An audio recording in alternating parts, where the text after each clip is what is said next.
नमस्कार मंडळी, सोयाबीनमध्ये जबरदस्त उत्पादन मिळविण्यासाठी आपल्याला योग्य खत व्यवस्थापन करणे आवश्यक आहे।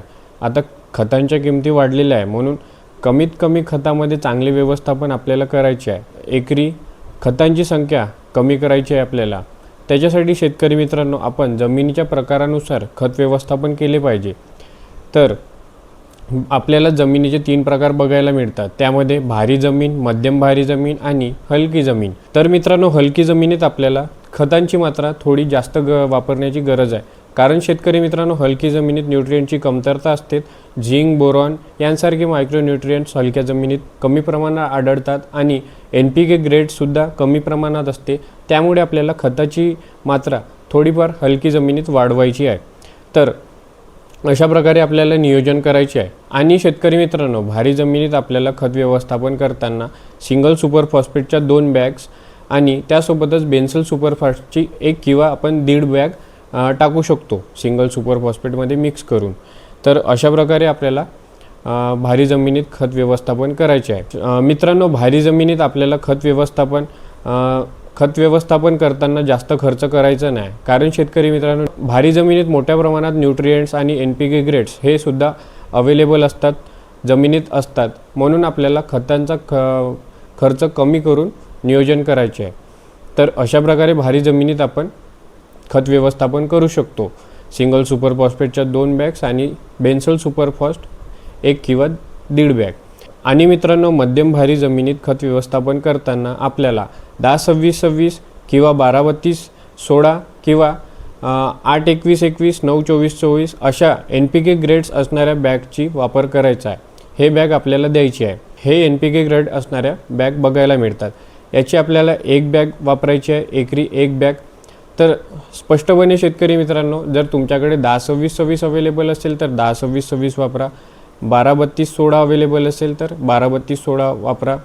तर अशा प्रकारे आपल्याला हे NPK ग्रेड असणारी मध्यम भारी जमिनीत 1 बॅग वापरायची आहे। आणि त्यासोबतच सिंगल सुपर फॉस्फेट आपल्याला शेतकरी मित्रांनो, सिंगल सुपर फॉस्फेट हे झिंक बोरॉनचे वापरायचे आहे, कारण शेतकरी मित्रांनो, हे क्वालिटीचे पण असतात आणि झिंक बोरॉन यांची पण मात्रा आपल्या सोयाबीन पिकाला मिळेल। बोरानमुळे परागीकरण होते शेतकरी मित्रांनो, मोठ्या प्रमाणात फुलधारणा आपल्याला बघायला मिळते आणि झिंक हे फोटोसिंथेसिस प्रोसेस चांगल्या प्रकारे करतात। म्हणून शेतकरी मित्रांनो, चांगल्या क्वालिटीचे, चांगल्या कंपनीचे आपल्याला सिंगल सुपर फॉस्फेट आणि सर्व खते चांगल्या कंपनीचे वापरायचे आहे, जेणेकरून आपल्यासोबत फ्रॉड होणार नाही।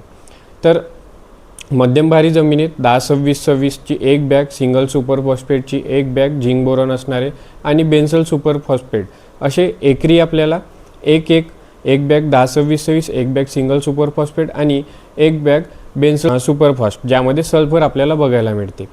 तर अशा प्रकारे मध्यम भारी जमिनीत पण आपल्याला अशा प्रकारे नियोजन करायचे आहे। तर आता शेतकरी मित्रांनो, हलक्या जमिनीत कशा प्रकारे नियोजन करावे हे आपण जाणून घेऊ। हलक्या जमिनीत आपल्याला न्यूट्रिएंटची कमतरता बघायला मिळते, त्यासाठी आपल्याला खताद्वारे न्यूट्रिएंट्स जमिनीला, सोयाबीन पिकाला देण्याची गरज आहे। त्यामध्ये आपण कमीत कमी खर्चानुसार आपण 10-26-26, 12-32-16, 9-24-24 यांसारखी एकच बॅग वापरू आणि त्यासोबतच सिंगल सुपर फॉस्फेटच्या 2 बॅग झिंक बोरॉन असणाऱ्या आणि त्यासोबतच बेन्सल सुपर फॉस्फेट, ज्यामध्ये आपल्याला सल्फर बघायला मिळतं।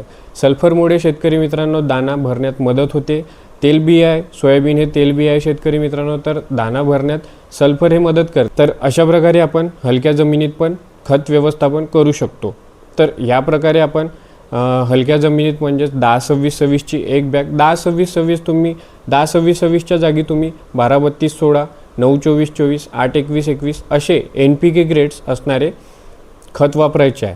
ते 1 बॅग आणि सिंगल सुपर फॉस्फेटच्या 2 बॅग्स आणि तिसरे म्हणजे बेन्सल सुपर फॉस्ट हे आपल्याला 1 किंवा 1.5 बॅग वापरायचे आहे हलक्या जमिनीत। तर अशा प्रकारे आपल्याला खतांचे नियोजन करायचे आहे। आता NPK ग्रेड म्हणजे तुम्हाला जर माहीत नसेल तर आता 10-26-26 असं आहे। N म्हणजेच नत्र हे 10 आहे, हा रेशो आहे शेतकरी मित्रांनो। त्या 50 किलोच्या बॅगचा हा रेशो असतो 10-26-26। नत्र आपल्याला 10% बघायला मिळतात आणि पुरद आपल्याला 26% आणि पालाश आपल्याला 26%, अशा प्रकारे तो रेशो असतो शेतकरी मित्रांनो। म्हणून त्याला NPK ग्रेड्स असे म्हणतात। तर अशा प्रकारे आपल्याला हे नियोजन खत व्यवस्थापन पार पाडायचे आहे।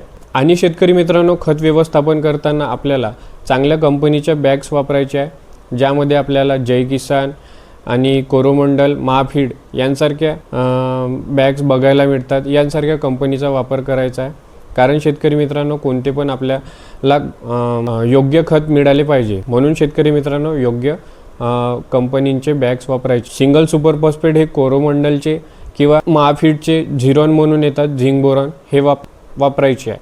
तर अशा प्रकारे आपल्याला संपूर्ण खत व्यवस्थापन पार पाडायचे आहे. शेतकरी मित्रांनो, अशाच सोयाबीन पिकातील संपूर्ण माहितीसाठी, संपूर्ण नियोजनासाठी या चॅनलला सबस्क्राईब करा. कापूस लागवड, कापसाचे संपूर्ण नियोजन कशा प्रकारे करावे, खत व्यवस्थापन, लागवडीचे अंतर, सर्व माहिती आपण या चॅनलवर देऊ. म्हणून शेतकरी मित्रांनो लाईक करा, शेअर करा, सबस्क्राईब करा. इतर शेतकरी बांधवांपर्यंत हा व्हिडिओ पोहोचवा. धन्यवाद.